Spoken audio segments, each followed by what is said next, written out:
With agonizing trepidation, in the small hours of the 5th of February 1958, Major Howard Richardson made a choice that no pilot should ever have to make.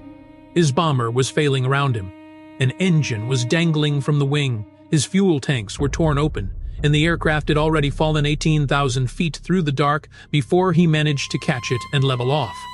So, with the plane crippled and its true condition unknown to him, he chose the safest course he had left.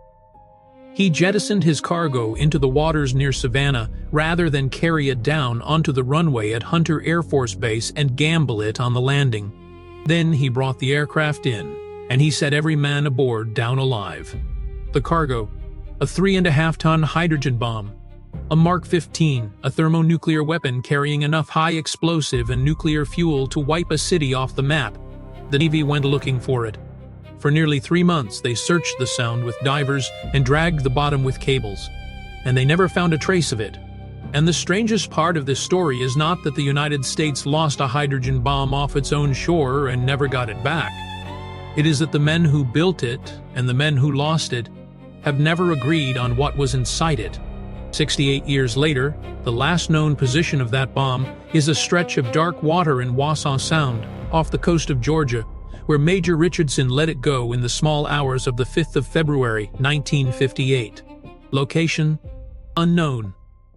To understand how a live hydrogen bomb came to be flying over Georgia in the middle of the night, you have to understand the world of 1958. It was the depth of the Cold War. The United States and the Soviet Union each held the power to destroy the other, and each lived in fear of being struck first. America's answer was the Strategic Air Command, a force of long-range bombers kept ready, around the clock, to carry nuclear weapons deep into the Soviet Union. Readiness like that cannot simply be promised. It has to be practiced over and over until the extraordinary becomes routine. And so, night after night, its crews flew long training missions that rehearsed the real thing, from takeoff to the simulated release of a weapon over a distant target. To keep those rehearsals honest, the bombers sometimes flew with real weapons aboard. On the night of the 5th of February, Major Richardson's B-47 was one of them. He had taken off from Homestead Air Force Base in Florida on a simulated combat mission that would carry him up the coast and home again before dawn. In his bomb bay rode a Mark 15 hydrogen bomb. It was not there to be used. It was there so that the men who might one day be ordered to use it would be ready. The B-47 Stratojet was one of the most advanced aircraft of its time. A sleek, 6-engine jet bomber built to fly high and fast and flown by a crew of 3. With Major Richardson that night were his co-pilot, First Lieutenant Robert Lagerstrom, and his navigator, Captain Leland Woolard. As they crossed over Georgia, another aircraft was climbing to meet them. Not an enemy, but an American fighter, an F-86 flown by Lieutenant Clarence Stewart. Stewart was flying a practice interception, the same kind of exercise that played out over American skies every night. His task was to find the bomber on his radar and close in, as though it were a Soviet aircraft to be brought down. But something went wrong. Vectored toward the B-47 in the darkness, Stewart never saw it and never judged how close he truly was. A little after midnight, his fighter came down onto the bomber and struck its wing. The collision tore the wing from Stewart's fighter. He held it for a moment, then ejected into the night and came down by parachute. He survived. Richardson was not so lucky. The impact had crippled his bomber. One engine hung from the wing, and an external fuel tank had been torn clean away. The B-47 dropped out of the sky. It fell some 18,000 feet into the dark before Richardson and his crew fought it back under control. They were alive and they were still flying. But they were flying a wounded aircraft, heavy with fuel, carrying a hydrogen bomb, and they had to get it down. Richardson turned for the nearest long runway at Hunter Air Force Base near Savannah and began to think about the landing. A B-47 comes in fast and lands hard, and his was in no condition to make promises.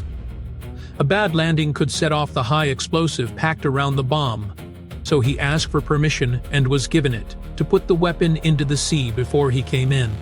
Out over Wassaw Sound, at about 7,000 feet, near 230 miles an hour, the bomb fell away. The crew watched the water for an explosion. None came. Lighter now, the B-47 turned back toward Hunter. and Major Richardson set it down safely. Every man aboard walked away. For how he flew that night, Richardson was awarded the Distinguished Flying Cross. The search began the next morning, the 6th of February. The Air Force sent in its 2,700th Explosive Ordnance Disposal Squadron, and the Navy added about 100 men. Together they set out to comb the waters of Wassaw Sound, hunting a single bomb across a wide and muddy bottom. They had only the tools of the day. They swept the shallows with handheld sonar and dragged cables back and forth across the floor of the Sound, hoping to snag something the size of a small car. Divers went down to search by hand, but the water there is shallow, dark, and thick with silt, and they could see almost nothing. Week after week, they came up with nothing at all. After nearly 10 weeks, on the 16th of April 1958, the search was called off. The weapon could not be found, and the case was, in time, filed as irretrievably lost. A later survey of the bottom suggested why. The bomb, if it lies where it is thought to have fallen, is buried beneath 5 to 15 feet of silt, hidden from sonar and from sight. And there the story might have settled, as a Cold War accident with a clean enough ending. A bomb lost, a search failed, a brave pilot decorated. But it did not settle because of one question no one has ever answered. Was the bomb that fell into Wassaw Sound a live weapon or not? For decades, the Air Force gave a reassuring answer. The bomb, it said, was incomplete. A hydrogen bomb that era needed a removable core, called a capsule, to begin its nuclear chain reaction, and according to the Air Force, that capsule had not been aboard. In its place, they said, was a dummy, a slug of lead weighing about 150 pounds. Without the real capsule, the weapon could not produce a nuclear blast. At worst, its conventional explosive might go off. By this account, the bomb in the silt was a danger, but not awaiting catastrophe. For years, that was the official position, and the public's reason not to lie awake at night. Then, in 1994, an old document was declassified, and it told a different story. It was the record of testimony given to Congress in 1966 by a senior defense official named W.J. Howard. Speaking of the weapons the country had lost in accidents, Howard described the Tybee bomb as a complete weapon. A bomb, he said, with a nuclear capsule. If Howard was right, then the thing resting off the coast of Georgia is not half a weapon, but a fully armed hydrogen bomb. The two accounts cannot both be true, and they have never been reconciled. The Air Force has stood by its version. Howard's sworn words say the opposite. To this day, no one outside a handful of classified files can say for certain which is correct, and those who could put the question to rest have not. The Tybee bomb has never quite been forgotten. Every so often someone sets out to find it again. The most determined was a retired Air Force officer named Derek Duke, who spent years searching the waters off Tybee in a small boat with borrowed equipment. In 2004, Duke believed he had it.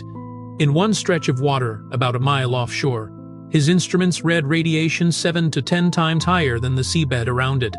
For a moment, it looked as though the long search was finally over.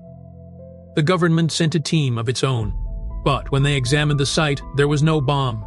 The high readings, they concluded, came not from a weapon, but from minerals occurring naturally in the seabed. And so the hunt, once more, came to nothing. Today, the government's position is that the bomb is best left alone. To disturb it, they argue, would carry more danger than to leave it buried in the silt, settling deeper into the Sound with each passing year. And so it stays. Somewhere off the coast of Georgia, under the water and the mud, lies a 3.5-ton hydrogen bomb, dropped on a winter night in 1958 and never brought back. We know who let it fall and why. We know the night and the sound and very nearly the spot. The last known position of the Tybee bomb is a stretch of dark water in Wassaw Sound, off the coast of Georgia, where Major Howard Richardson let it go, in the small hours of the 5th of February, 1958. After that, location, unknown.